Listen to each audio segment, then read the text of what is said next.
Well, greetings and salutations, everybody. Welcome to Open Mic on this special 4th of July.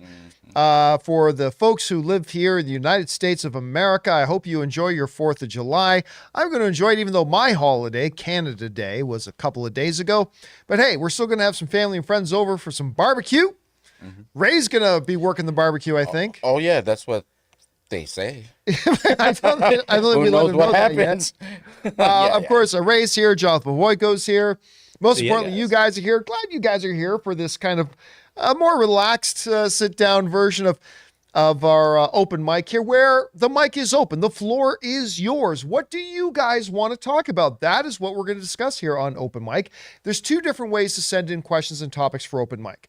Number one is to send it in one of the 23 hours of the day that we're not live, and that's by using our tip link. You can go there anytime 24/7 at streamelements.com/John Campea/tip and send it in there. Or if you are watching live, you can use the super chat feature, although we have already turned off the super chats today just because we had a lot of super chats come in really fast and early before we even started the show, so we've already shut that down. But normally, you can use the super chat feature, send in, and if your question or comment is appropriate to be used on our show, then you'll see it addressed here on the show. All right. Listen, got a couple of things to cover here. And one thing in particular I want to talk about before we get into the questions, and that's this. Okay, so we know Superman Legacy is coming in 2025. What is it? David Cornsweet Yeah. is playing Superman. Yes, he is playing Supermoon. The 4th of July drinking hasn't even started yet. The Supermoon, David Cornsweet, going to be starring in it. And, you know, we're starting to get some details. So little details here and there about what's going to be in this movie. And James Gunn has already kind of dropped a fairly big one. Apparently, there's not going to be an origin story in this Superman Legacy film. Now, this came, of course, as a lot of stuff from James Gunn comes via his social media and him responding to people on social media. So check this out. Somebody on social media wrote to him, somebody named Eric wrote to him and said, please use the opening 2 pages of All-Star Superman as his whole origin story in the movie, to which James Gunn said, I think we've seen his origin enough in film at this time. And I agree. Could not agree with James none more. Yeah, James Gunn agrees. By the way, have you seen this image Ray made? Cross between James Wan's Nun and James Gunn. It's a brand new horror franchise that Ray put together. James Nun, coming to a theater near you. So I got to tell you, I love this. I love it. I don't mind when a Superman movie, a new Superman movie, wants to do an origin story. I love the origin story in Man of Steel. But we don't need to have the Superman origin story every single time. And I remember the one Hulk movie they did when the entire origin story, if you will, was covered in the opening credits with newspaper clippings and little things like that during the opening credits. It's like, yeah, I just breeze through this part. We already know this part. Because one of the things we know about Superman Legacy is that we're picking up the story when he's already working at the Daily Planet. Right? It's still a younger Superman, but it's a Superman who's already begun his career. He's working at the Daily Planet already. And we already know people who have never seen a Superman movie in their lives know the origins of Superman. We don't need to cover that again, right? You got 2 hours, make a great movie. Why waste 15 minutes of the movie on stuff that the audience already knows? Just get right into it. All killer, no filler. Love it. And again, if they were doing an origin story, I'd be fine. I think that's okay. But just hop right in. Just get the thing going. Yep. He's already in Metropolis. You know what makes a boring Superman movie? What's that? When you spend a whole first half or even a third of it just talking about his, his upcoming or whatever like that. Let's just get him in the suit already. I would like this movie to start just really like a lighter tone, to be honest. Like, we had the Man of Steel was a little bit dark. I would like this one to have maybe get a little lighter, in the Daily Planet. Because Man of Steel, right? And this is why I love Man of Steel. Man of Steel was about Clark discovering himself. Like, Clark didn't know who or what he was, what his purpose is, all that kind of stuff. And so we meet a younger Clark Kent in that whole kind of phase of his life, just even figuring out who he is, what's his purpose, all that kind of stuff. And I love that for what it is. Man of Steel, to me, is the most underrated comic book movie of all time. That being said, starting a Superman movie when he's already gone through all that. Good. He's now at the Daily Planet. Superman knows he's Superman. He knows what his mission is. He knows his place in this world. I mean, I'm sure there's still some existential questions he's going to need to ask and reflect on as he goes through the movie, but still we've gone through that stage. Let's now start the movie here, because where this movie is starting off philosophically is kind of where Man of Steel left off, right? Man of Steel ends with Clark having just really figured himself out. And so I like the idea that James Gunn is going to kind of go past all that, and we're going to start this movie past that point. That we're not going to pick it up philosophically where he's figuring himself out. We're picking it up where he has figured himself out. And now the adventures of Superman begins. And I like that approach. There's not a part of you that wants to be like, oh, his first day at the Daily Planet, where, you know, he's been living on the farm, right? And then, like, now he's interacting with adults, like, you know, that are around him. You don't want him to be a little more foreign to that interaction in the beginning? I'm cool skipping past all that. Oh, okay. I'm honestly cool. I'd rather just get to it where, and again, if they did do that, neat. I'm sure James Gunn would do it with a purpose in mind. But this idea that he's already Clark Kent, he's already a reporter at the Daily Planet. This is all began so we can get right into his story, right? Because here's the thing. Let's say James Gunn, I'm just making this part up, by the way. Let's say James Gunn has decided that Superman is going to be combating, I don't know. Brainiac. Sure, Brainiac. Although I know this is not popular. I'm not a Brainiac fan. I know you're not. Let's say Brainiac. Then let's get to the Brainiac story. You know, like, why spend if people are going to see Brainiac or Vindicator or whoever the enemy of the week would be, Metallo, sure, anybody, Bizarro, Superman, Zod, it doesn't matter. That's who the audience is going to go see. They're going to see Superman versus that guy. Why waste the first 38 minutes of the film going, well, golly, I hope I get this job at the Daily Planet, and his first few interviews with Perry White and all that kind of stuff. To build tension.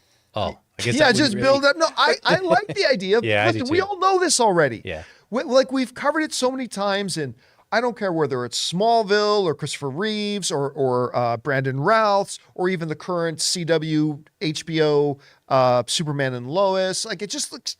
Let's go right into it. I like that. You know how the Man of Steel, like, he did have that Clark Kent Superman thing, right? But the contrast between the two personalities weren't as huge as the Superman from before.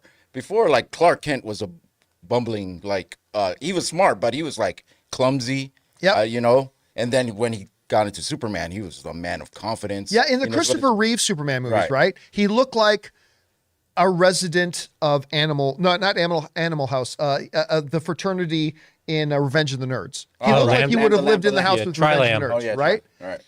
Like him and Booger would have been roommates. And then he's Superman, right?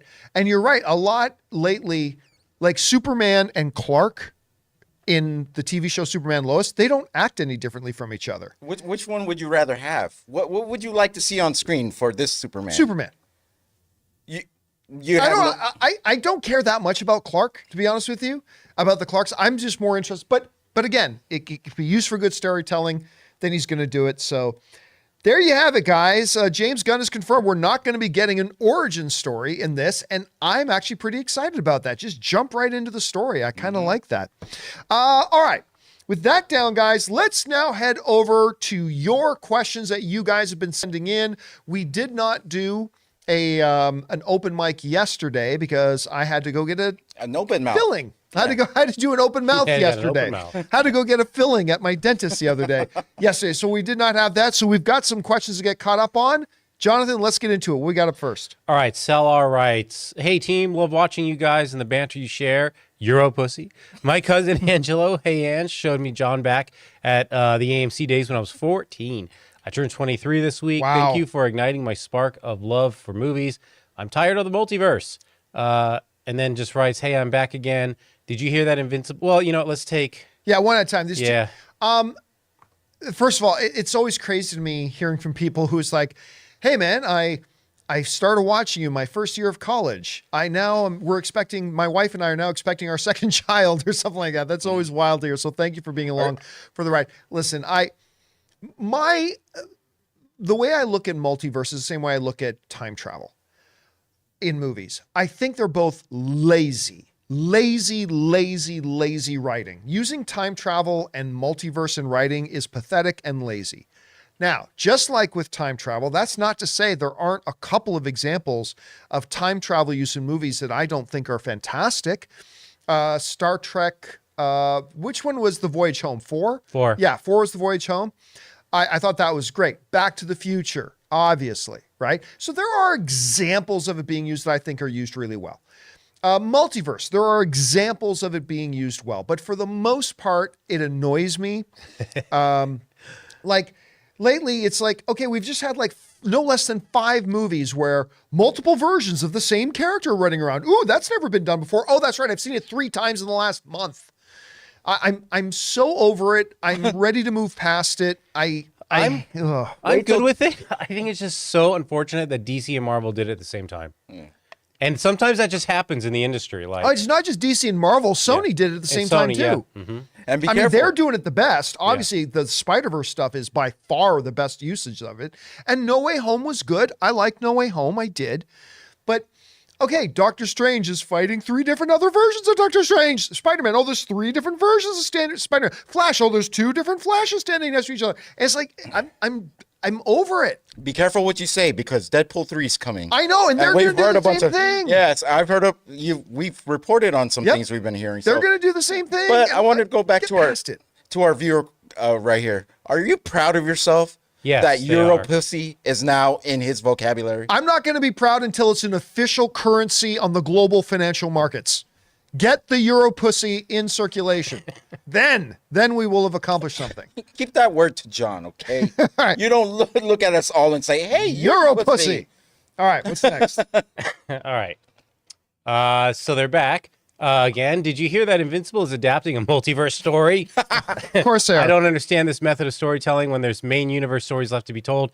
And here's a shout out to my boyfriend, Zach. I love you, baby. Thanks, the John Campea Show. I'm pretty sure I saw Zach with another girl. Just no, I'm just kidding. Oh, wow. Or boy. I'm so over it.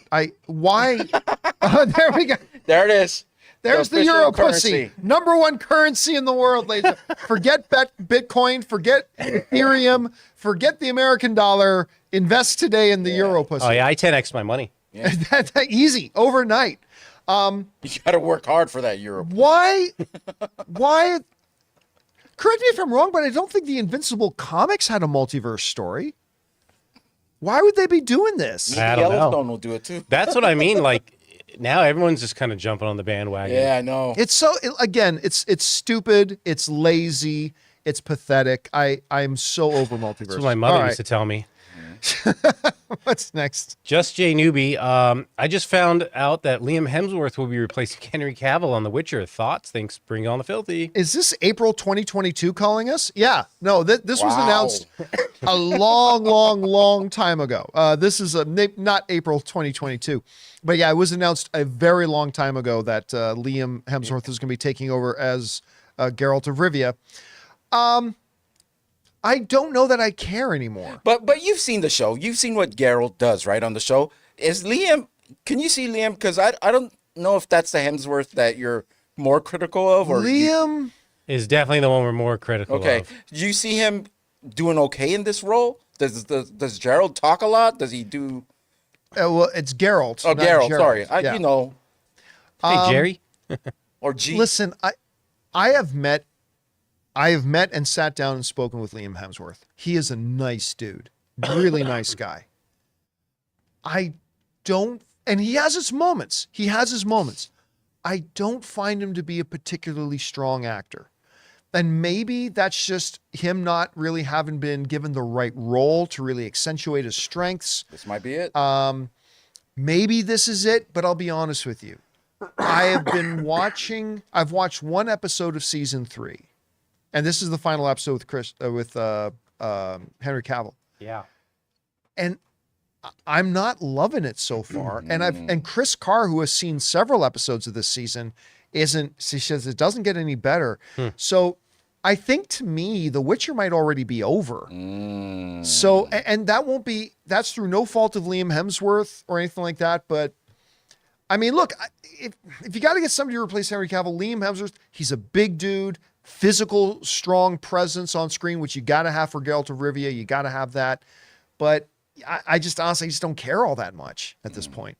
All right, what's next? Beeper Yell writes, 30 years ago in 92, 93, we had a Jurassic Park movie, Super Mario Brothers movie, a TMNT movie, a Batman movie, a Hellraiser movie, an Evil Dead film, Hocus Pocus, Three Musketeers, a Dracula and White Men Can't Jump movie. In 2022-23, see above. See all the above. That's great. That's bring that up again. I want to take a look at some of the Three Musketeers one, though. Did we have a new one? Well, did he say? Oh, no, there's that French Three Musketeers movie that came out that looks amazing. Yeah. Oh, that might be what he's talking about. And we got a Hellraiser series, right? Or was that Hulu? The Hulu, yeah. Movie, right? And then the movie came out. Yeah. White Men Can't Jump is streaming. Hulu. Yeah. With Jack Harlow. Yep. Jack Harlow, a guy I never heard of before this movie came out. You know. There you go. Yeah, time is a wheel, man. It all comes around. All right, what's next? All right, Kayak writes, hi, John. Would you be down to the idea that MGM take the approach to release separate Bond stories from now on? That way they wouldn't have to limit themselves to actors in their early 30s in terms of casting, and we could get Idris Elba and Henry Cavill. No. I like when they have a run. Yeah, look, I'm not saying that all Bond movies have to do what the Daniel Craig Bond movies did, which was kind of create this one overarching story, right? Because they never really did that before. But I love there being actor eras. I love that we had the Timothy Dalton, short-lived, era, that we had the Pierce Brosnan era, that we had the Daniel Craig era. I like the idea of just individual one-shot James Bond stories, but I still want them to fall within the era of a particular actor. So let's say, for argument's sake, that Taron Egerton was going to be the new James Bond, which he's not, by the way. He's already verified that he's not going to be the next James Bond. But let's say it was. Then I want to see a good 9-10 year run of Taron Egerton being Bond in like four different movies. So I like the idea of the individual story videos. They always used to do that, but I still want it with one actor playing Bond for an era. I would love to see Idris as a villain in a Bond movie, even Cavill too. If they can't get the main role, if they don't want it, they're not fit for it, I would love to see them be the adversary. Well, don't forget, Henry Cavill was the runner-up to get the role of James Bond to Daniel Craig. If Daniel Craig, for whatever reason, couldn't have done the role, it was going to be Henry Cavill. I would love to see Cavill. Also, Idris Elba is a little bit old to play Bond, to start an era play Bond, right? But as a villain, yes. I would love, ever since he was Stringer Bell, man, ever since Idris Elba was Stringer Bell in The Wire, one of the greatest television shows of all time, I can always see him as a great villain. He'd be awesome. All right, what's next? Victor Victor Caneshaw writes, hey, John, an important question. When watching a horror movie, what is supposed to be scary? What do you classify or define as being quote-unquote scary for you? Because some people's version of scary is way different from our other people's. Yeah, it's actually very key because movies are experiential events, right? And each one of us as individuals will have something elicit an emotional experience or elicit an emotional reaction that's different from the person sitting next to us. Right? Something that you may find scary, I might not find scary. Something I find scary, you might not find scary. So look, for me personally, scary comes from atmosphere. That's where like Korean horror films really, I'll tell you what, the Asian horror filmmakers, the one big advantage I find Asian horror films have over North American horror films is that Asian horror films understand that the things that will truly creep you out and scare the hell out of you are the things you do not see. Mm-hmm. The things that, because your imagination has come up with way worse scenarios than what you see. And that's why some of the North American horror movies that really employ that are really effective. I'll give you an example of it. M. Night Shyamalan's frickin' Waterboy, where water saves the day at the end. Signs. Signs, thank you. Yeah. Where cups of water save everybody at the end, right? Yeah. Up until the end, like that movie fell apart a little bit at the end. Okay, it did. But before you got to the end, just the very fact of they're watching news footage and a camera cuts to a cornfield and you just catch the last part of a foot disappearing into the cornfields. So you didn't really see it, but that to me was insanely creepy, right? And again, that might be a bad example, but again, the Asian filmmakers, it's atmosphere, the atmosphere has to become a tangible part of your movie so that when things are seen, hopefully it really catches you. The things like boo, like jump scares are cool. Kind of stuff, no, I like they those. can be used right in the right but places. they can be overused. But they're not only overused, they can be overly relied on. Yeah. And that's why there's a horror film that a lot of people seem to like that I do not. Michelle Pfeiffer and Harrison Ford did a horror movie a bunch of years ago called What Lies Beneath. Oh yeah. Oh yeah. And I know a lot of people like it, and that's great. But the whole movie was, ooh, the TV turned on by itself. And boo. And it's like, I don't find any of this scary. Look, the worst kind of scary to me is the one that actually sticks with you after the movie. Like there's the temporary scares where you're having fun just in that theater and then you don't think about it afterwards. Like Nope. Remember Nope, where the kids were playing the prank? I thought that part was really creepy because I thought it was real aliens in that farm. But the ones that are closer to reality are the ones that stick with me, I think, and those are the scariest ones. All right, what's next? Zach, pasta sauce. Pasta Walters. sauce. John, what do you think is making more money? $1 billion Beetle or Strays? The $1 billion Beetle, ladies and gentlemen, the BDB or Strays. Oh my God, I want Strays. I'm going to go Strays. It's dogs, baby. You know what's crazy? It should be a landslide. It shouldn't even be a question, but yes, I think it's going to be Strays. Oh yeah, it should be Blue Beetle. Yeah. But I mean, you look at the state the DCU is in. And then nobody tries to debate with me anymore that the DCEU needs to reboot. I remember at first, it'd be, no, the DCEU is dead. It's been dead for a long time. But it's going to be Strays. Because I think Strays can be like a $400 million film. If it's as funny as the trailers make it look, this could be a $400 million movie. You can't deny that both films have a strong chance of being, dog shit. Both of them. So both of them might not even make money. You know what I mean? We've seen Will Ferrell comedies look good in trailers, and then when we go see him, true. Well, Anchorman I've got 2. a lot of faith in this Strays movie. Yeah. Well, yeah. I really do. I've It's got a lot typically of the faith in the sequels. Strays movie. It's typically the sequels that he's in that don't do good, like Anchorman 2 or whatever.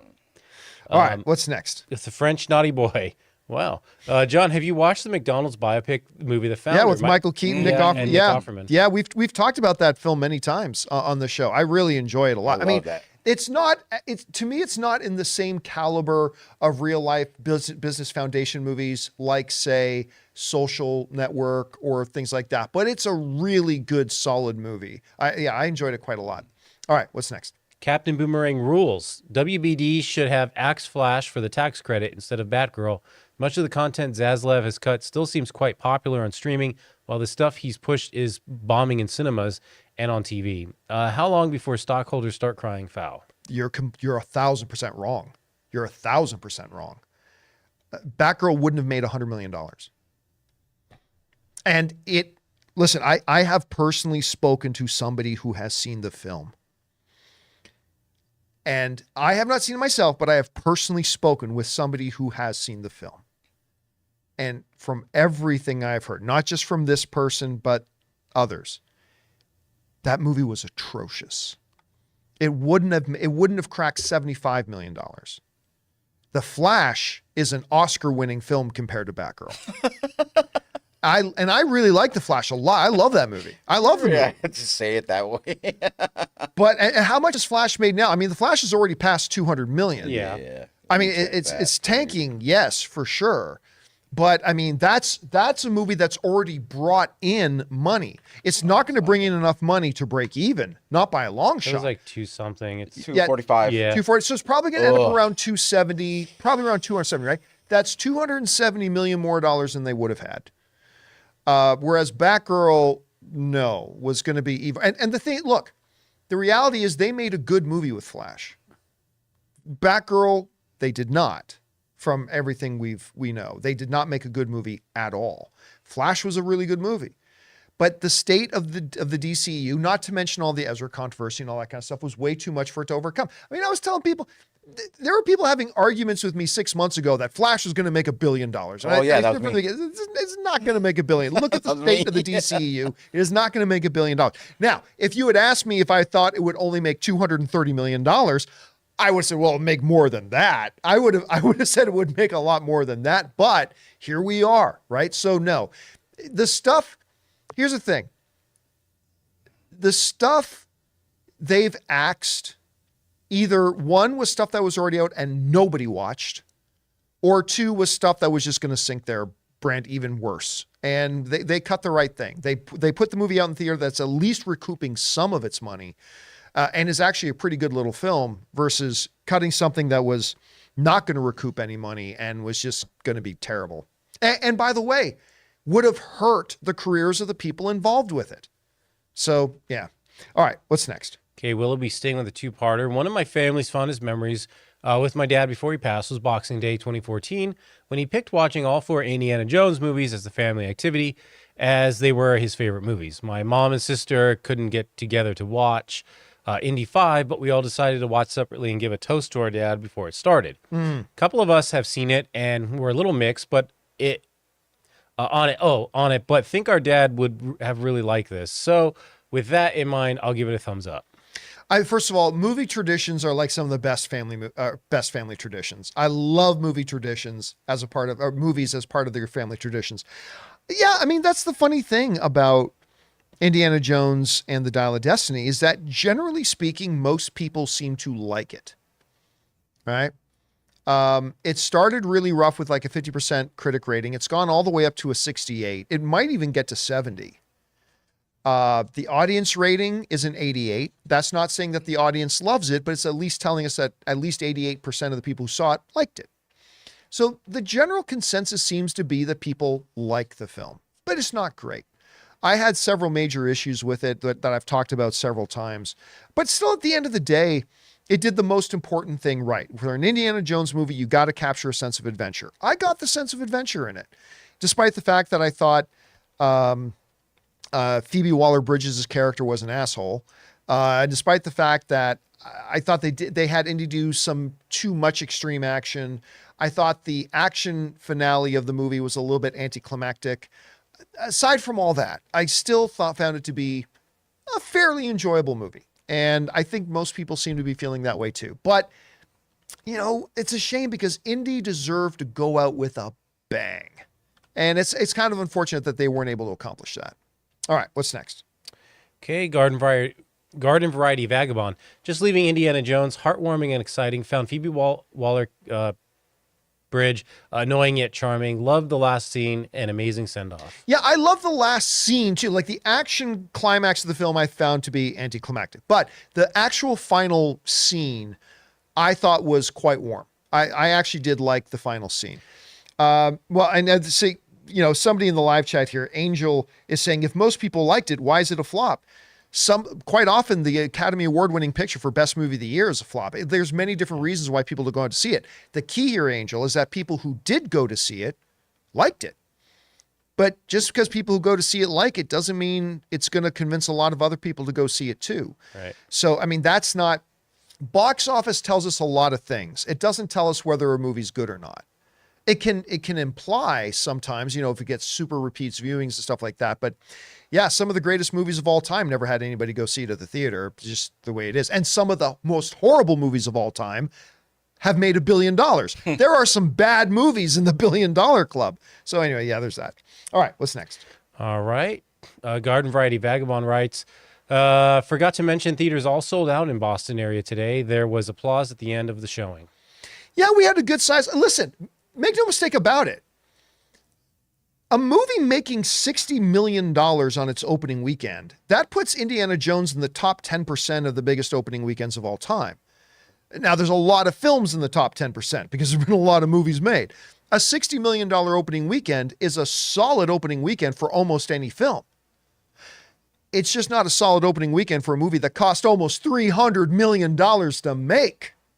But yeah, listen, I've had a lot of people write to me with some confusion saying, wait a minute, why is it struggling so hard at the box office? My theater was full. Well, yeah, a movie that makes $60 million to the opening weekend is going to have a lot of full theaters. Mm-hmm. To make 60 million, you need a lot of full theaters. Go next weekend, see how full it is. That's where we're going to see. And the problem is, though, that not all theaters were full and not all the screen. I'm sure Saturday night at 7 p.m., I'm sure those theaters were all full. The question is, Friday at 5 p.m., was that full? Was Sunday at 2 p.m., was that full? Will Wednesday at, 6:30, will that be full? So, yeah, for $60 million, a lot of full theaters, but that also means there were a lot of theaters that weren't. And if you're near a movie that costs $300 million to make, you got to do better than that. Got to do better. All right, what's next? Wildebeest writes, hi, gang. Have any of you seen Blackberry or Past Lives? Both are brilliant. My top 10 of 2023 so far are Blackberry, Past Lives, John Wick 4, Joyride, The Flash, Air, Theater Camp, Asteroid City, D&D Among Thieves, Scream 6. Thanks. Those are all pretty good. I still have not watched Blackberry. Everybody tells me that's really good. And it's based it's on a Canadian company, so I should probably watch it. I mean, for me, easily the best movie of the year is Spider-Verse. I mean, that by far and far and away is the best movie of the year so far. I think, man, then right up there, either Joyride or Air. I loved Air. I think I liked Air more than most people did, but I liked it. Air was my number one movie of the year before I saw Spider-Verse. And then, or at least before Spider-Verse came out, and Joyride has to be up there for me too. I'm going to go watch Joyride again tomorrow. I cannot wait to see this movie again, but it's been a good year for movies, man. Yeah. The only hiccup I remember last was Quantumania. So everything I've seen. Yeah. And I didn't hate that movie, but that was the only hiccup that I can remember. Yeah. I didn't hate Quantumania. I just didn't like it. And considering how much I like the other Ant-Man movies, that was a real disappointment to me. All right, what's next? Wildebeest writes back, I made a typo earlier, meant to say Theater Camp with Ben Platt. Saw it at a film festival and was just delightful. The humor reminds of Parks and Rec. Also, Glenn Howerton should get an Oscar nom for Blackberry. Past Lives is such a beautiful film. Yeah, I got invited so many times to go to see Theater Camp screens. I got invited to the press junket. Of course, I don't go to press events anymore. I haven't gone for almost a year now. I don't go to the press events. I don't go to press screens, stuff like that. But I don't know why. I got a lot of invitations to these. They did a lot of stuff trying to pump and promote this movie. And I heard good things, but I still have not seen it yet myself, that one. All right, what's next? So Rob writes, hey, John, kind of nervous sending this since I've been a lurker for more than a decade to your show. Just wanted to let you know I am deeply grateful for your existence, your knowledge, and your passion for movies. Oh, thank you, man. Love you, man. The Bear, Season 2, Episode 6, definitely Emmy. Now, I can't tell you what things happen in which episode, but if that's the episode of the Christmas family dinner, I'm with you on that. Also, like the second last episode, there's an episode where they're doing their soft open, their family and friends night open. And oh my God, you could feel the stress and tension. I'm like, I could never work in a restaurant kitchen, man. And that's funny because I did work in a restaurant kitchen. I used to work in the restaurant kitchen of Chicago Style in Hamilton, Ontario. Some of the best food I've ever eaten in my life came out of that kitchen. I was not a chef, but I'm watching this and I'm like, oh my God. And I'm just like, I feel years of my life being sucked away from the amount of stress I was feeling just watching them on screen. It was absolutely crazy. It was Fishes. It was a 17-minute one take. Yeah, that's what someone else was brought. Well, Seven Fishes, that's the family one. Yeah, okay. That's the family Christmas get together. Yeah, oh my God, that episode is so freaking stressful. It's brilliant. It's fantastic. Jamie Lee Curtis should win an Emmy for that. All right, what's next? Sam Fisher writes, I think Season 3, Episode 5 of The Witcher is my favorite episode. I found as I've gotten older, I much prefer tension-building scenes and moments of spy mastery than straight action. Episode 5 was the perfect encompassing of that, plus the changing points of views. I have not gotten to Episode 5. You know what? I'll be honest with you. I don't know if I'm going to get to it. I found episode 1 of season 3 so ho-hum, I don't feel any urge to get back on the show. I'm not saying I won't, but, Anne hadn't watched, I watched episode 1 the other day. Anne hadn't seen it, so last night she's like, I want to watch the first episode of Witcher. I'm like, okay, let's do it. And it ended, and neither of us felt, as soon as it was over, we were like, let's watch something else now. We never felt like, for Silo, it was different. Like I watched one episode of Sound, like I gotta watch the next episode. Click. then that episode's I got to watch the next episode. I did not feel that with, I just kind of felt like, I think I'm over this show now. Again, I'm not trying to crap talk on it or anything like that. I'm just saying, I don't know if I'm even going to get to episode 5. All right, what's next? Richard Gere writes, Elemental's a surprise. 37% drop domestic and only 4.5 international. In 12 countries, it increased from last weekend. It will surpass Flash next weekend and should surpass Spider-Verse's 2 international cumulative. Hooray, Pixar can get families back to theaters. No, they can't. No, they can't. At least not this movie. See, here's the reality. While its second weekend drop was very good, it had a very, very good small second weekend drop and an even smaller third weekend drop. Like, excellent. The problem is that its starting number was so infinitesimally small. Elemental has not even crossed the $200 million. Ray, maybe you can pull this up for me, get the total, but I think Elemental has made a grand total so far of like 185 million. So it's excellent. 187 million. It is 108. Okay, it's $187 million it's made so far. It's excellent. First of all, the movie's wonderful. I love the movie. And the second weekend drop-off was fantastic. Third weekend drop-off, even better. But the problem is taking drop-offs from already really small numbers. And so at the end of the day, Elemental is going to lose money. It just is. And it's a shame. It's a great movie. But Pixar has nobody but themselves to blame. Well, specifically, Bob Chapek and Disney have nobody but themselves to blame with the fact that they just started putting out a string of Pixar films straight to Disney Plus, which ruined the image of Pixar. Then when they did finally put a movie back on screen, it was a fairly disappointing Lightyear movie. And they just kind of shot themselves in the foot. This is a movie that deserves to be around $500 million right now, but it's not. And it's not, despite its small percentage drop-offs, it's not going to get there. I don't even think this movie, this movie definitely doesn't even get to 250 million, which is really, really a shame. All right, what's next? Martin with a $20 tip writes, hi, John. I have a new #1 movie of the year, and it is Past Lives. I loved it.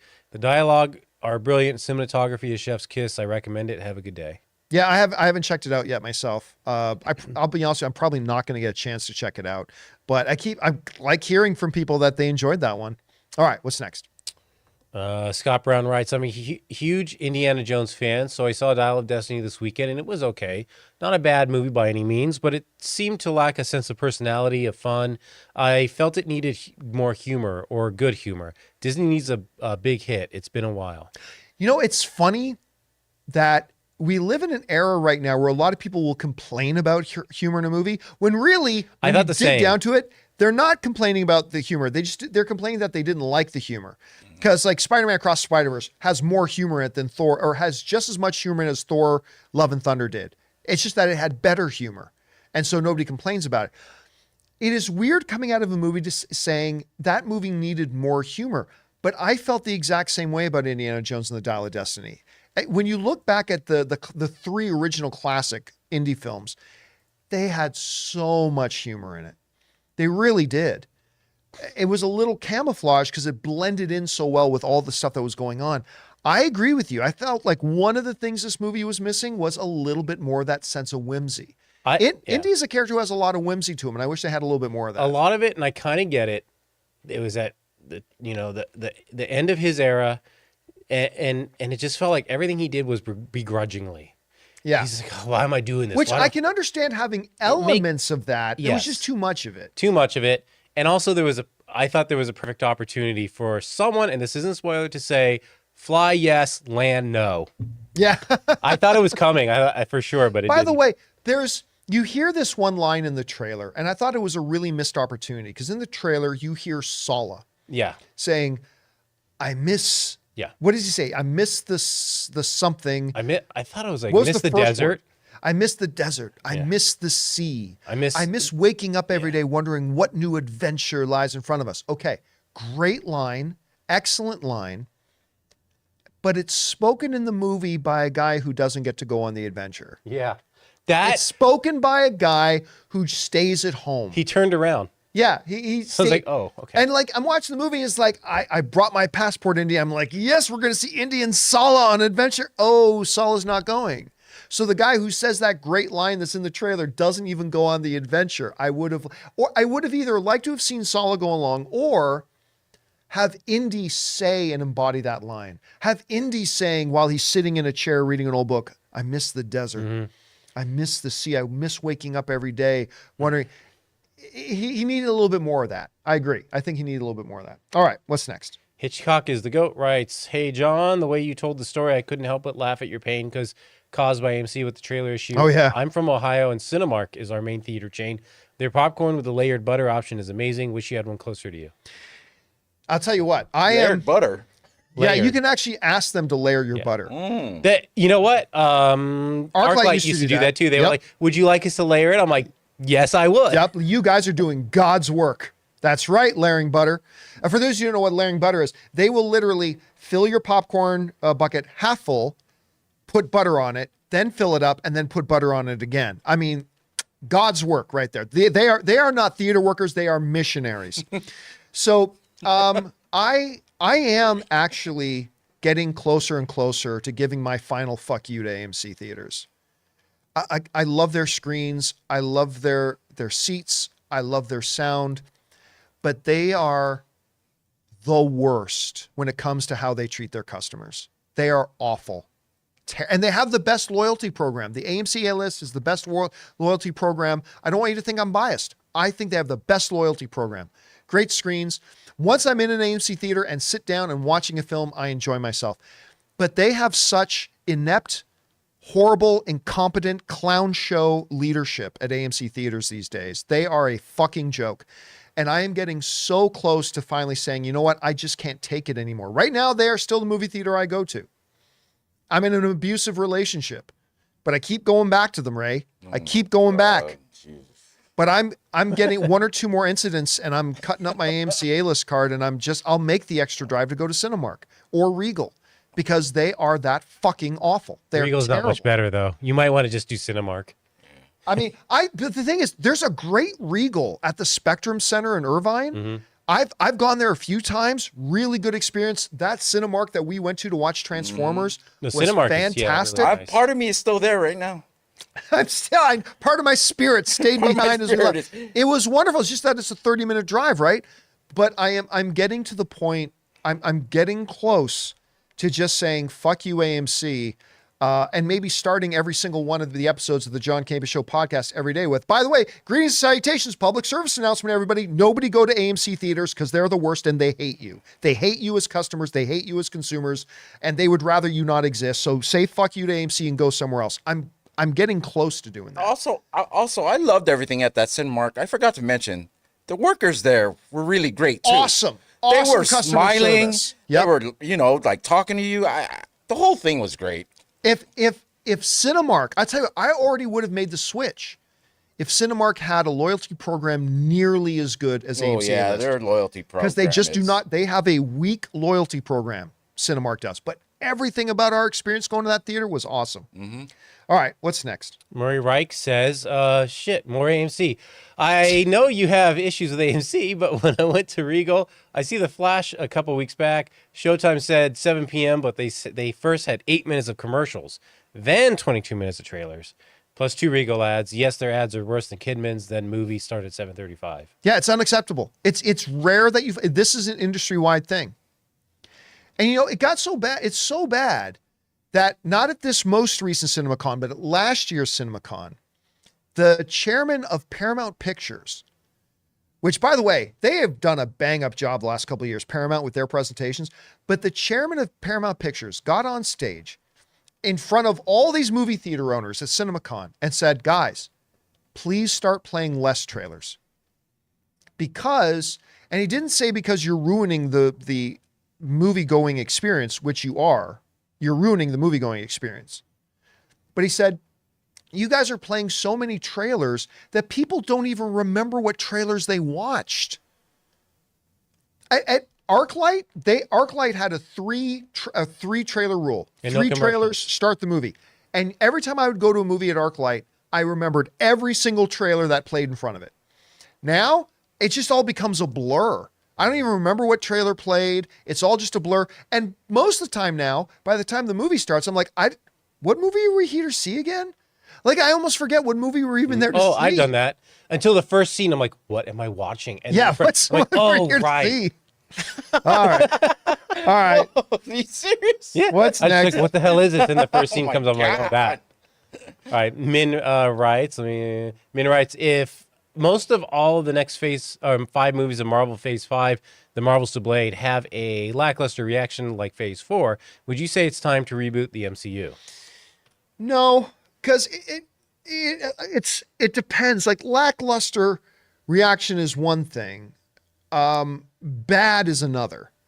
Like, the DC films in the last 5 years, and even a number of them before that, didn't just get lackluster reactions. They got straight up horrible, right? Results. Horrible results.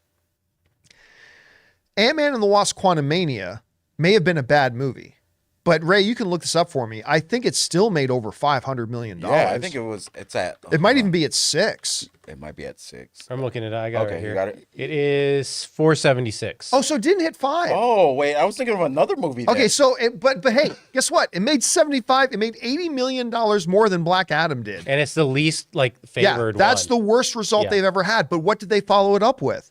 They followed up with Guardians of the Galaxy 3, which is approaching $850 million, right? So lackluster response is different from, and lackluster reactions, because when your worst performing movie would be the number 1 performing movie of the last 5 years in the DCEU, then you're doing okay, right? You're doing all right. But I would say it would have to take more than lackluster. It would have to take some DC level bad results. And even Doctor Strange is almost $1 billion. Yeah, Doctor Strange made That's over the one I $900 was million. thinking about. 955. Thor: Love and Thunder, which a bunch of people complain 760. about, that made over $700 million. So yeah, they're doing just We're fine. we're talking like DC is doing like 150 million. Do you know what I mean? Yeah, yeah. That's a big difference. For me, it's going to take a lot more constant losses from Marvel for me to even say reboot. I think like recently, I'm more likely to skip something that doesn't look interesting than to watch it just because it's Marvel. I mean, there's so many good memories that they gave me for years that I'm not going to let the current things like mess up that. Okay, So, what's next? We got Chloe Fanning. If Days of Thunder 2 did happen, I'd like to see Michael Rooker Rowdy as a struggling team owner, with Tom Cruise Cole coming back to help him out. The storyline with Cruise and Rooker in the first one was great character development together. Speaking of Nicole Kidman, Oh, yeah, you're right. I'm not gonna lie to you. I know a lot of people liked it. Not my favorite Tom Cruise Yeah. movie. what movie? Days of Thunder. Days of Thunder. Oh, yeah, the NASCAR. Yeah. Or the driving one. Yeah, this is NASCAR. Not my favorite Tom Cruise movie, to be honest with you. I would personally wouldn't be interested in seeing that one. I even liked Far and Away. I was going to say that Better was like than the that Kidman Cruise, Far and Away, then that. Okay, number 1, Eyes Wide Shut. Yeah. Number 2, Far and Away, and then down here at the bottom Yeah. somewhere, Days of Thunder for my Tom Cruise Nicole Kidman team up movies. But yeah, Eyes Wide Shut, very filthy. Check it out. All right, what's next? Min writes, if Aquaman is as bad as some in the online world are saying, would it be a better idea to shelve or quietly release the movie? Would releasing a divisive movie increase the number of movies the DCU needs before profitability? Here's the thing. I don't believe any of these fake online things. Oh, the movie's so bad. James Wan still did this movie. I don't believe he's going to turn in a bad movie. I don't necessarily saying it's going to be an insanely awesome movie. I don't know, right? But James Wan this is still James Wan doing it, right? So I don't believe any of these reports that, oh, it's so terrible and so bad. I don't believe that bullshit. And it's probably going to get a lot more viewers from his last performance. I guess everyone liked him in Fast X, right?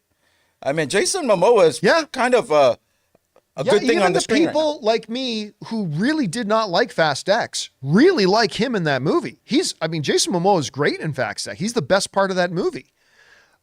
So listen, do I believe Aquaman 2 is going to make $1 billion like the first Aquaman did? No.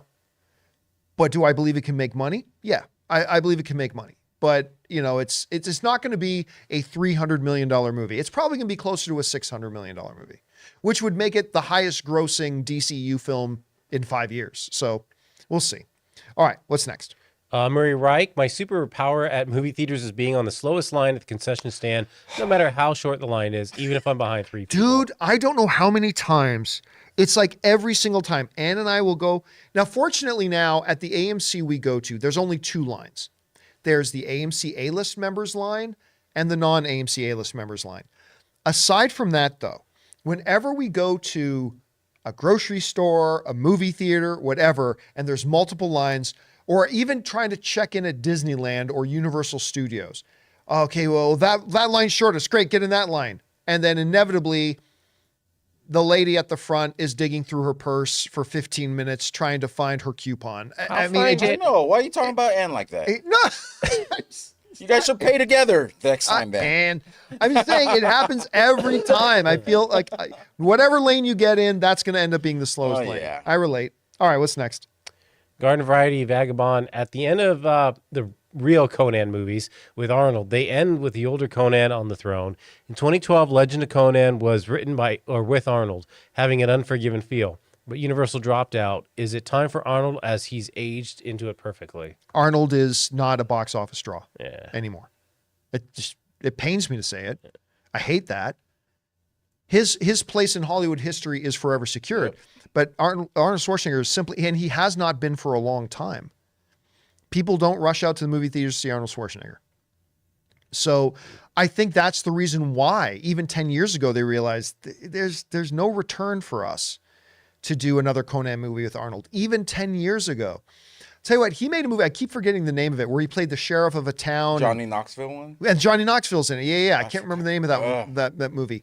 But he plays the sheriff. Arnold plays the sheriff of a town. And it's a fun, good little movie. It wasn't Collateral or something like that. No. Genesis Rodriguez was the main girl in it as well. I'll look into that. If anybody in the live chat remembers the name of this movie, but it was a fun, great little Arnold Schwarzenegger movie. Somebody's saying Sabotage. Last Stand. Last Stand. That's the name. It was Last Stand. Thank you, Raymond Ferrata. Yeah, okay. That was a good movie, man. And nobody went to go see it. Nobody went to go see it. And they keep putting Arnold back in these Terminator movies as if that's going to magically... Yeah, the reality is, unfortunately, I would have loved to have seen that Conan movie 10 years ago. I would have loved to have seen it. But they didn't make it because they simply knew then, and it's especially true now, Arnold's not a draw anymore. So let's just enjoy him, though, man. Ooh, that only made 48. He's got that new thing on Netflix, Fubar. Is that what it's called? Fubar, yeah. Fubar, or whatever it's called. Yep. Yeah, so he's got some success going, but yeah, no one's gonna go see him, unfortunately. All right, what's next? Anonymous writes, watching Indiana Jones, Dial of Destiny, I thought it was fine. It had its moments and it had its flaws, but I got to ask, how did the budget balloon $300 million? Is that including marketing, or did production delays add an extra $100 million? Had nothing to no. Marketing is a separate line. Marketing is never a part of a film's budget. That's something that comes later and is separate. So it was even more. They probably put a good $125 million into the marketing too. So I honestly don't know how this movie got to $300 million. That makes it one of the probably top 10, 12 most expensive films. I'm not looking up the information. I'm saying off the top of my head, my guess is that makes it in the top 10, 12 most expensive movies ever made in history. Like, whose bright idea was to greenlight that? Like, that's just ridiculous. I mean, listen, if Indiana Jones and the Dial of Destiny came out at the Cannes Film Festival and got great reviews, I guarantee you we would have been talking about an Indiana Jones movie that opened to over $100 million. But even if it opened to $100 million, it was very unlikely that you're going to be able to break even. Because with a $300 million, you're talking about needing to make probably $650, closing on $700 million just to break even. Who thought of that? So I don't really know what the breakdown was about how that budget spiraled so out of control. It's just absolutely crazy. Do you think it'll make more than Uncharted? Uncharted finished off with $407 million. That's $407 million worldwide. Right now, I'm going to say no. It's pretty sad. But let's see what kind of legs it has. Because, Chris Carr brought up a really interesting point when we were talking about Dial of Destiny the other day, which was when she went to go see it, she realized there was a lot of older audience members there, right? And that's going to be your main draw, is the older audience. And Chris pointed out, the older audiences don't necessarily feel the need to rush out on opening weekend to see it. And that was a very, very good point. So let's see how it performs weekend number 2. Yeah. So, I mean, in our theater, right? It was a lot. If you were there, you'd have seen it was a lot of older people. And there was a guy behind me. He had to go to the restroom like I think 4 or 5 times. But every time he sat back in the seat, he was so audible, like enjoying the movie. It just made me happy. You know what I mean? All right, what's next? We got supers next, but do you want to make a break? Yeah, if we're all through the tip questions, thank you everybody who sent those tip questions. We're going to take a break here now. Take a moment. We'll come back and get to the super chat questions. Before we do, we're going to take a moment to thank the 2 sponsors of today's show. Our friends, first of all, my mobile service provider, Mint Mobile, and HelloFresh. HelloFresh. Check it out. Guys, we want to take a second to thank the sponsor of this video, HelloFresh. With HelloFresh, you get farm-fresh, pre-portioned ingredients and seasonal recipes delivered right to your doorstep. Skip trips to the grocery store and count on HelloFresh to make home cooking easy, fun, and affordable. And that's why it's America's #1 meal kit. And HelloFresh gets that you want options when it comes to what you make for dinner, not just the same old thing all the time. And that's why they offer 40 recipes to choose from every single week. So you'll never get bored and can always find something new to try and love. And when you need dinner fast, don't just call for delivery. Think of HelloFresh. Their fast and fresh recipes are ready in just 15 minutes or less. Plus, HelloFresh is 25% cheaper than takeout. Ann and I are both working professionals, and so whenever it comes to dinner time, we're always struggling with whether we should get takeout. But with HelloFresh, it makes preparing dinner together fun, easy, delicious, and nutritious. We absolutely can't live without it. So guys, right now, go to HelloFresh.com/Campea50, that's Campea50, and use the promo code Campea50 for 50% off plus free shipping. That's HelloFresh.com/Campea50 for 50% off plus free shipping. HelloFresh, America's #1 meal kit. We want to thank a sponsor of this video, Mint Mobile. From the gas pump to the grocery store, your utility bills and favorite streaming services, inflation is everywhere. Seriously, make it stop. Thankfully, there's one company out there that's giving you a much needed break. It's Mint Mobile. As the first company to sell premium wireless service online only, Mint Mobile lets you order from home and save a ton with phone plans starting at just $15 a month. You guys know that ever since I switched to Mint Mobile, I've been saving almost 70% a month over my old phone plan. For people looking for extra savings this year, Mint Mobile offers premium wireless for just $15 a month. By going online only and eliminating the traditional cost of retail, Mint Mobile passes the significant savings on to you. All of their plans come with unlimited talk and text plus high-speed data delivered on the nation's largest 5G network. Use your own phone with any Mint Mobile plan and keep your same phone number along with all your existing contacts. Switch to Mint Mobile and get premium wireless service starting at just $15 a month. To get your new wireless plan for just $15 a month and get the plan shipped to your door for free, go to mintmobile.com/Campea. That's mintmobile.com/Campea. Cut your wireless bill to $15 a month at mintmobile.com/Campea. And thank you to our friends at HelloFresh and Mint Mobile for sponsoring this episode. All right, guys, let's get on over now to the super chats that you guys who are watching live have been sending in. What do we got up here first? Jay Bling writes, the Flash numbers continue to be embarrassing. This past weekend, it was overtaken by not just Rise of the Beast, but also The Little Mermaid. Ouch. Yeah, because here's the thing. You know, we were talking off camera in the studio the other day about that failure is also part of word of mouth, right? Because even if a movie's pretty good, you hope the word of mouth of that will get around. But unfortunately, when a movie is tanking at the box office, that becomes a part of the narrative as well. So as I look here and you can bring this up if you want, Jonathan. All right. Right now, The Flash, in, I believe, what week is The Flash in? The Flash is in, as I move my screen around here. It might be the It's only its third weekend. Yeah. Excuse me. And it's dropped down to number 8. Oh. Whereas Spider-Verse is in its 5th weekend and still up at number 3.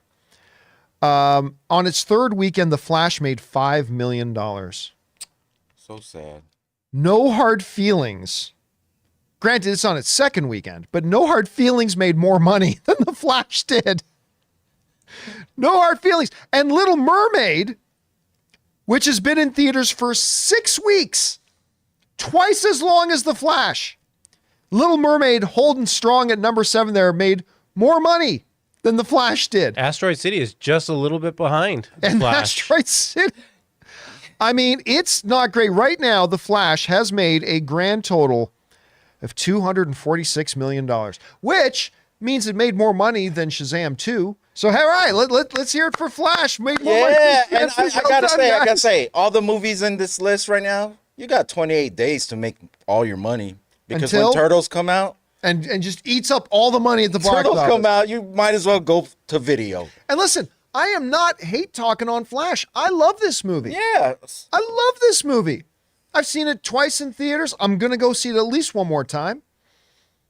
But it doesn't matter if I like it or not. It is, woo, the stench of failure is strong, my friends. The stench of failure is strong. All right, what's next? Jasmine Jones writes, The Little Mermaid made over $526 million worldwide. Yeah. I saw The Blackening and No Hard Feelings as a double feature, and both were good. I enjoyed The Blackening more. Both felt like early 2000s comedies. Yeah, listen, I agree. I agree on both counts. I thought The Blackening and No Hard Feelings, they felt like very different types of comedies, but both felt like they came out of that mid to early 2000s era of comedies. And maybe that's part of the reason why I appreciate it. I thought those were both enjoyable comedies. Neither one of them strong at the box office, no. But I had a good time. Both of them had their issues. Neither one of them are anywhere near as good as Joyride. But they were both enjoyable little comedies. What are you laughing so much about? I'll give it one more week, but there's a line in The Blackening that I just couldn't get over after it was said. Just laughed.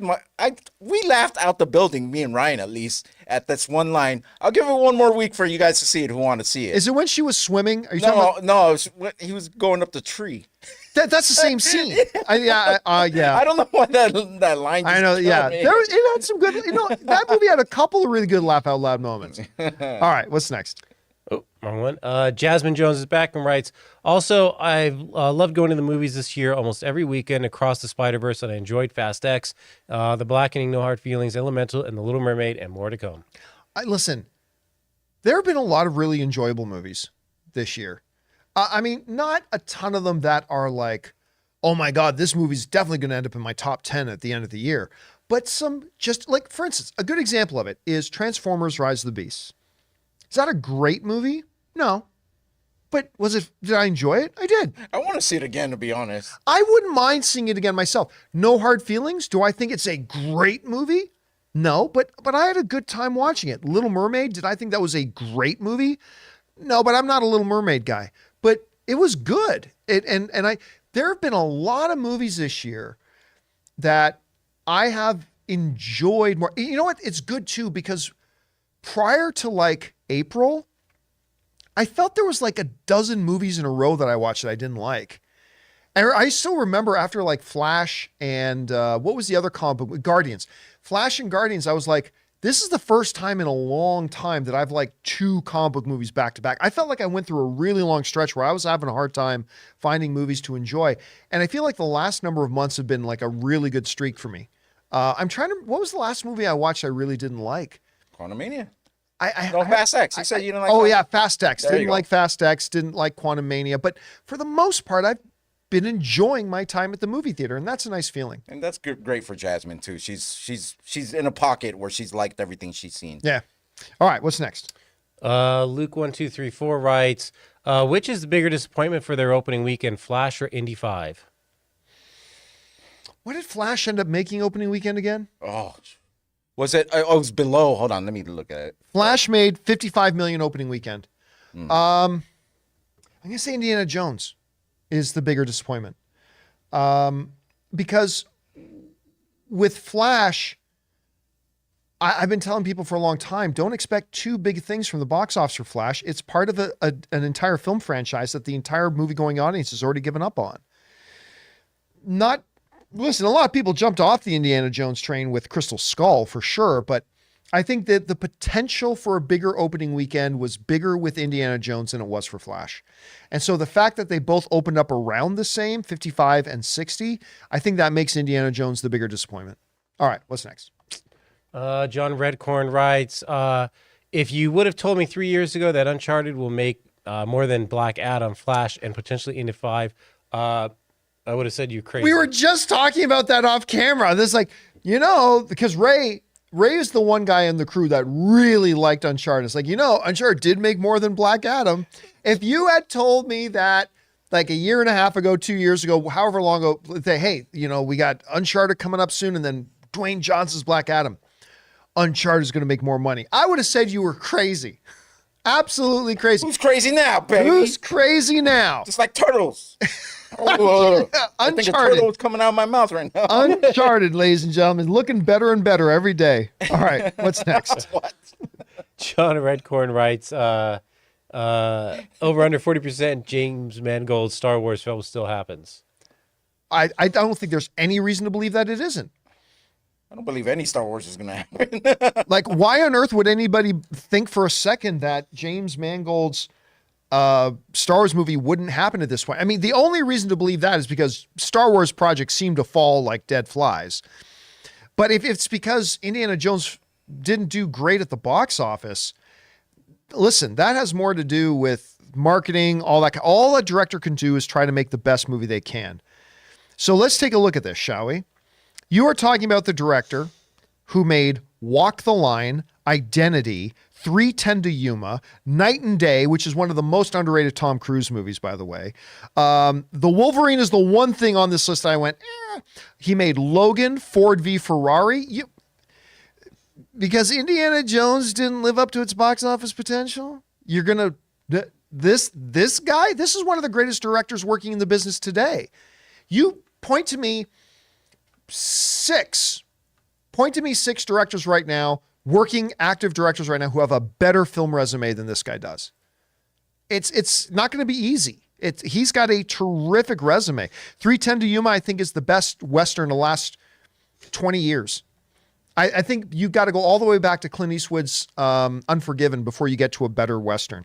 I even like, where did it go? I even like Kate and Leopold. I don't care what anybody says. Girl Interrupted won Oscars. Copland is the best, I think the best Sylvester Stallone performance of his entire career. He made the third greatest comic book film, or at least in the top three greatest comic book film of all time with Logan. Ford v. Ferrari was a masterpiece. Yeah, no. Are you related to James Mangold? You'd think, but no, he's simply one of the best in the business. He's one of the best in the business. You can't hate him for one thing. There's definitely over 40% chance that he still does this thing. The only thing that would stop it is if, a Star Wars purge happens where they just wipe all their projects off the books. All right, what's next? Taki75 writes, I'm so happy with Elemental showing strong legs. Again, strong legs, sure, but it's too little too late. You started off with too small of a number, and it's going to lose money, unfortunately. All right, what's next? The Visual Scribe writes, I would love to watch a Steven Spielberg directed Star Wars or superhero film.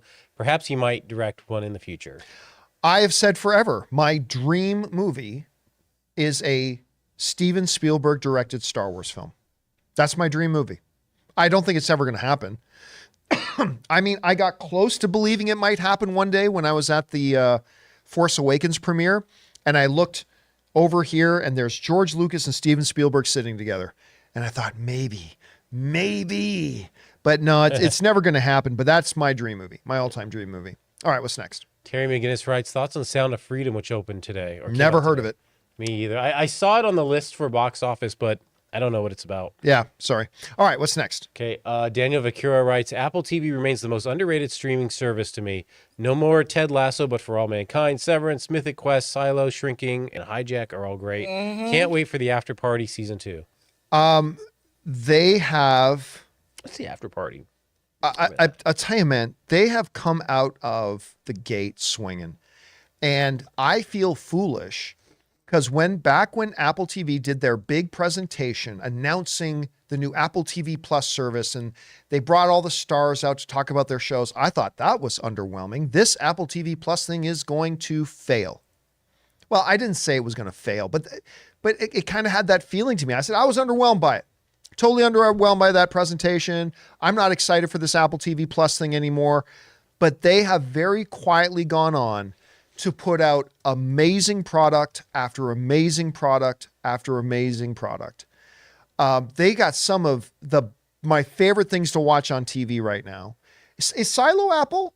Yeah. Yeah. Silo's another one. Yeah. I just finished watching Silo. Shrinking is insane. Shrinking may be better than Ted Lasso. Of course, they have Ted Lasso, For All Mankind, like all this. Was Severance Apple as well? Yep. Yes. I mean, They're season 2 coming, and then they're doing the Godzilla series. they are killing it. And they mentioned the after party with Tiffany Haddish. Yeah, Anne loves Yeah, After Party. that's who was talking Yeah. about it. That sounded familiar. All right, what's next? Michael Jones writes, my top 10. Oh, by the way, Michael Jones sent in like yeah. a $20 super chat. Michael Thank you, Jones? Michael. My top 10 so far for 2023: Guardians, John Wick, Joyride, A Man Called Otto, Spider-Verse, A Good Person, Are You There, God? It's Me, Margaret, Past Lives, Dungeons and Dragons, Indy 5. I love seeing Dungeons and Dragons getting some love. You know, that Dungeons and Dragons for me is probably going to be, because, you know, I like the Flash more than Dungeons and Dragons, but you can kind of telegraph, maybe not this degree of failure, but the failure of the Flash coming because it's part of the DCU and the whole audience has given up on the DCEU. They did years ago. But Dungeons and Dragons to me is the movie this year that I'm going to say, out of all the movies that deserve to do better, it was Dungeons and Dragons. That was a thoroughly entertaining movie. I loved watching that movie. It's great. It's not going to end up in my top 5 best films of the year or anything, but it was a great, wonderful movie-going experience. And I know it opened to like $37 million. I'm not quite sure what it was a very disappointing final box office, but the movie's great and it deserved better. I think just a lot of people were like, I don't play Dungeons and Dragons, so I'm not going to go. Maybe they remembered the old Jeremy Irons Dungeons and Dragons movie that was such a bag of crap. Like dragons. Dragons. And I don't know what it was, but man, that movie was entertaining. That was a really good movie. I like seeing it get some love. All right, what's next? Daniel Vakura writes, I finally saw Severance, and what a fantastic show. The cliffhanger where it felt like it just stopped made me go, no, not there. Why? It wasn't like how you talk about Supernatural ending seasons. Yeah, like Supernatural, I think, had the best way of always ending seasons. Supernatural would have a storyline every season, and they'd use their last episode to wrap up the storyline, and then the last minute to introduce next season's storyline. It was a really great way of doing it. Severance is a different kind of show, though, right? It's one ongoing story that they have, so it's a different kind of show. And here's the funny thing. The ending of Severance was both satisfying and a cliffhanger at the same time, right? Because, well, I don't want to say what, you know what? It's a TV show. If you haven't watched it by now, this is your own damn fault. So, Spoilers. Yeah, the spoiler alert. There we go. Spoiler alert. But like the end of it is he gets himself out. And it ends on a cliffhanger. So a big thing is accomplished and it gives you a cliffhanger. It was a really, really good way to end the season. What's that? With that lady. Well, all of realizing, them. Like, yeah, all 3 of them that got out. It was a great way to end the season. Oh my God, it was Great way to end the season. All right, what's next? Daniel Vakura writes, 5 years ago, Netflix announces it got the rights to Chronicles of Narnia and would adapt the books as a show. Now they pivoted to having a film adaptation directed by Greta Gerwig. Right decision, yes or no? For Netflix, sure. We talked about this earlier on the John Campea Show podcast. And by the way, guys, make sure you subscribe to the John Campea Show podcast on Apple Podcasts, Spotify, your favorite podcasting app of choice. Make sure you go subscribe to the podcast. We do put it up on the YouTube channel as well, but the best we do the show as a podcast. The best experience with the show is as a podcast, but there you have it. But we talked about it on the podcast earlier today. I get it from Netflix's point of view. I do. I don't understand why Greta Gerwig is doing it, though. Greta Gerwig is a 3-time Oscar nominated filmmaker. She's about to have this big hit with Barbie, and she can pretty much write her own ticket. And she's choosing to go do Narnia movies on Netflix? I don't get it. She might love the property. Who knows? Maybe. I don't know. It's a very odd decision for me. For Netflix, I get why they'd want Greta Gerwig, and I get them making these movies. But why Greta Gerwig would do it, I just don't know. It's beyond me. It's a mystery, Ray. It's a mystery. Yeah. All right, what's next? Kyle Schneider writes, saw Joyride on Saturday. It was hilarious and surprisingly heartfelt. Can't wait to gather up some friends and see it again this weekend. You know what? It is such a funny movie. Here's the thing. Anne has been super excited about going to watch it again, right? And so we saw it's got like a 1-day early screening tomorrow night. So we're going to go see it tomorrow. But Anne, I said to Anne, she goes, let's get our tickets for Joyride for Wednesday. I'm like, yes, but let's get some friends and go too, because I want to watch this with people who haven't seen it yet. I want to watch this with some of our friends. So we got Matt, Jay Lynn, Ray, Ryan. Like, we're all going to go down. I cannot wait. I cannot wait to watch this movie again. That is how much I love this movie, Joyride. It's the comedy of the year. Exactly. It's super hilarious. It's super filthy, but it's also heartfelt. It's got a lot. It reminds me a lot of 40-Year-Old Virgin in that way. It's got filthy. It's funny, but it's also really emotionally heartfelt at the same time. Not a lot of comedies can hit those strings, but this one does. Cannot wait to watch it again. All right, what's next? Stacy's mom writes, I don't buy the no Avengers excuse. Skrulls don't have powers, hence the plan to make super Skrulls. The moment a Skrull, Doctor Strange tries to fly, it's over. I guess he means like in this world, the Skrulls don't have superpowers that we've seen. Oh, they are stronger. We know that they are stronger than humans, and they have their shape-shifting power. They have all that kind of stuff. Listen, again, I know nobody likes it when I say this, but I don't care. The job of somebody making a movie or a television show is not to be as close to the source material as possible. That is not their job. Their job is to make the best project possible. Make the best. And I'll tell you what, I am really liking Secret Invasion so far. And listen, you know me with these Disney Plus MCU shows, they are hit and miss. I have liked fewer of them than the ones I've disliked.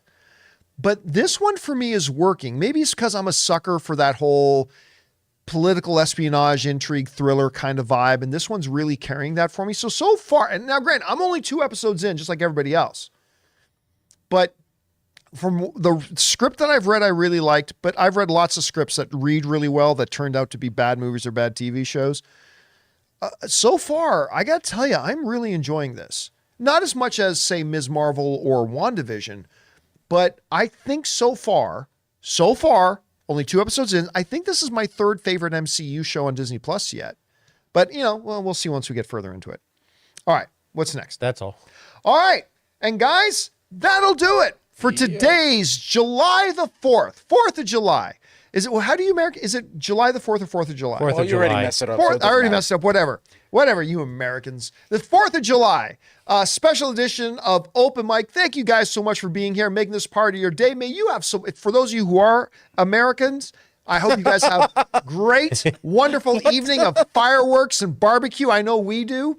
Enjoy yourselves with friends and family tonight. And of course, we'll be back. By the way, a little bit of an announcement. Robert Burnett's going to be on the show with us on the John Campea podcast tomorrow. So make sure you guys join us for that.